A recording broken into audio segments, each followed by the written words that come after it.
ஆ. ஐயோ, அப்புறம் என்னாச்சு? ஓ, அப்படியா? சரி சரி சரி, நான் அப்போ எங்கள் அத்தைகிட்ட கேட்டு பார்க்கேன்.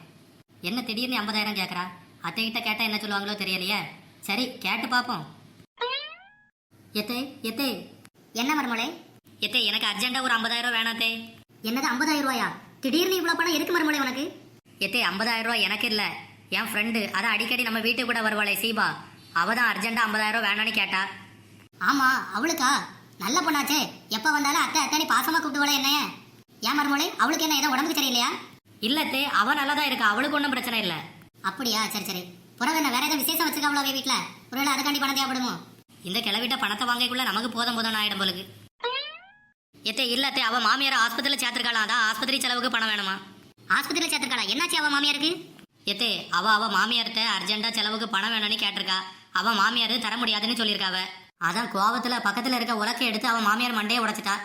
இப்ப அவ மாமியார் ஆஸ்பத்திரியில சேர்த்திருக்கா, அதான் ஆஸ்பத்திரி செலவுக்கு தான் பணம் வேணும்னு கேட்டா. அதான் நான் உங்ககிட்ட கேட்டேன். இங்க இருக்க நிலைமையை பார்த்தாலும் சீக்கிரமே உங்களை கூட்டிட்டு நான் ஆஸ்பத்திரி போனேன்னு நினைக்கிறேன். எப்படி எத்தே, ரூபா இருக்கா? மருமலை, பீரோல ரூபா இருக்கு, போய் எடுத்துக்க. எத்தே, பீரோ சாவி தாங்க. மருமலை, பீரோ சாவி பீரோல தான் இருக்கு.